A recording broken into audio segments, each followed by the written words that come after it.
guys, Marian here. Welcome back to my channel. In today's video, I'm going to be sharing my top tips and hacks for taking photos of yourself, your kids, and your family for Instagram or just to have for those precious memories.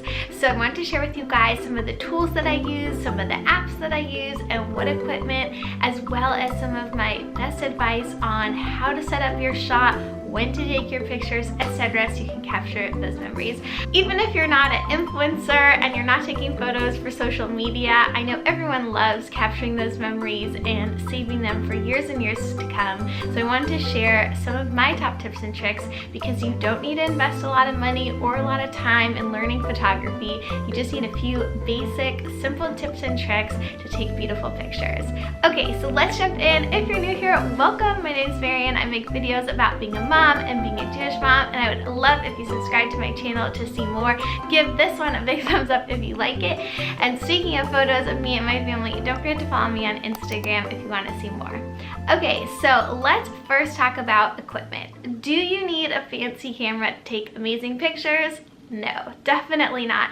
In fact, I think that an iPhone is actually the best camera out there to take pictures of family. Unless you are a professional photographer and you know how to shoot in manual mode to manipulate things like light, shutter speed, etc.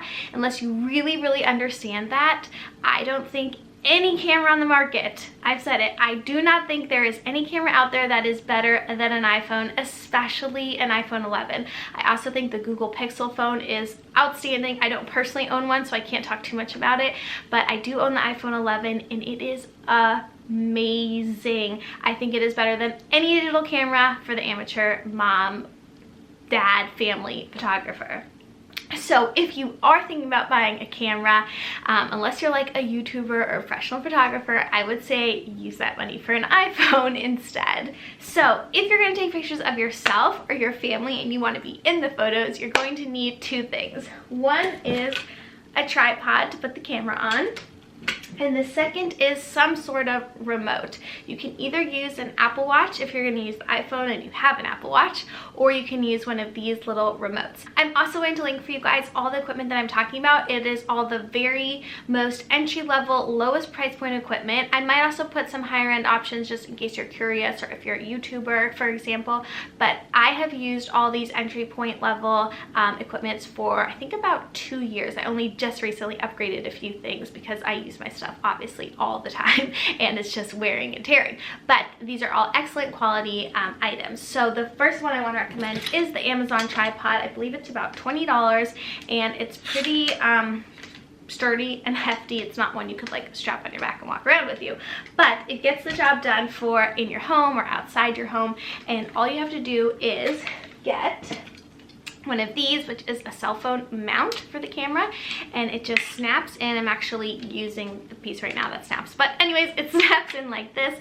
Your camera or your phone, if you have the phone mount, just goes in. I'll link for you guys which ones I bought. I actually have two of these, but you basically just put your iPhone in, spin it so it's tight, and then you're going to turn on the camera and you're going to use the self-timer option. So if you're using it with your Apple Watch, all you do is click camera and there's a little 3 over there, so that means 3 seconds, 3, 2, 1, and then it'll snap the picture from your phone.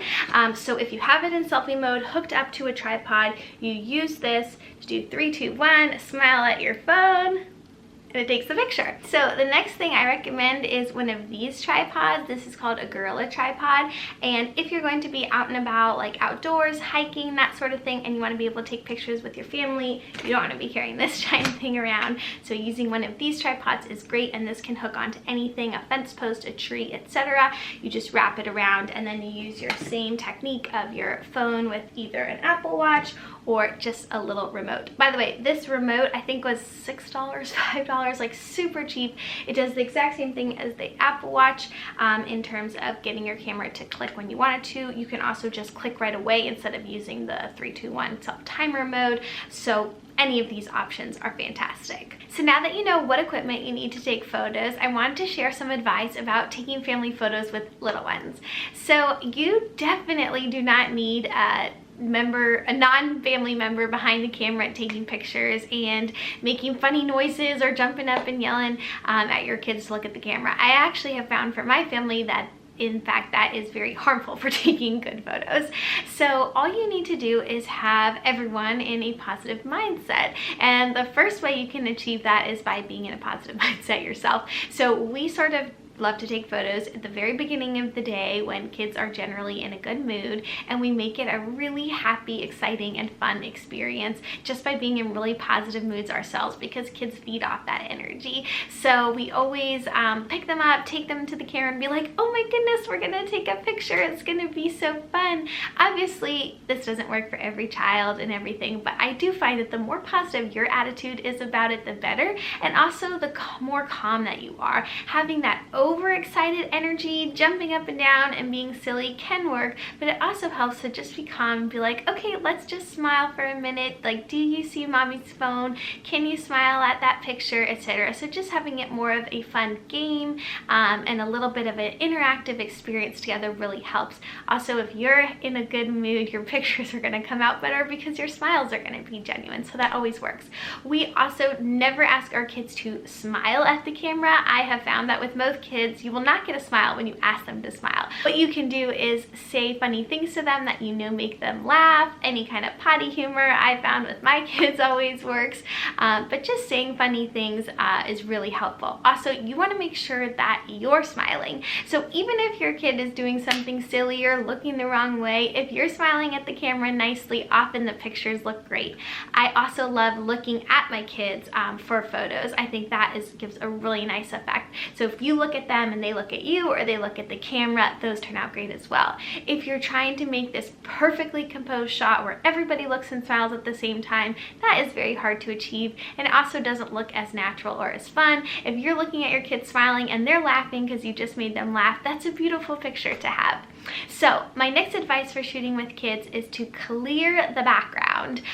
You really want to have a very minimal, very plain background because they are so full of life and color, and you want to make sure that everything around them is very clean and minimal, and that way your pictures will look really great. They don't need to look like a posed portrait in a photo studio, but just having maybe one special toy with them or one special stuffed animal, that sort of thing looks really nice. If they're in a very cluttered background, you're just not going to get good pictures. Another thing that's important is what everyone is wearing. So of course you want colors and patterns not to clash. Having any sort of words or phrases on a shirt can be really difficult because it's really hard to get the kids to pose in a specific way where you can see everything that's written. So often you're just getting a tiny little bit of it and it looks a little bit funny. And then you just want to again keep clothes, colors, clashing things minimal, and that will really help in the aesthetic of your pictures. And the last thing I want to share with you guys is editing apps. So there are so many amazing apps on the iPhone or on the Android phones that you can use.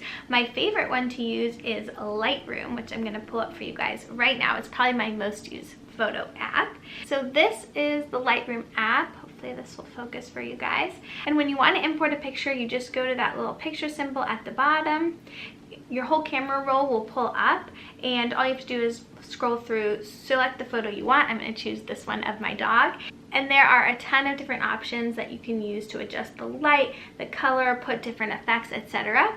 And my top tip for using Lightroom is to create presets. So a preset is just a selection of filters and edits on a photo, like making it brighter, making it sharper, etc., and then saving that formula so you can use it again and again. So if you're someone who likes to post on social media, having a consistent preset gives your feed that consistent look, makes it look really nice. And also, once you've discovered a way of editing that you like the look of, you're going to want to use it again without having to go in and put in every specific thing.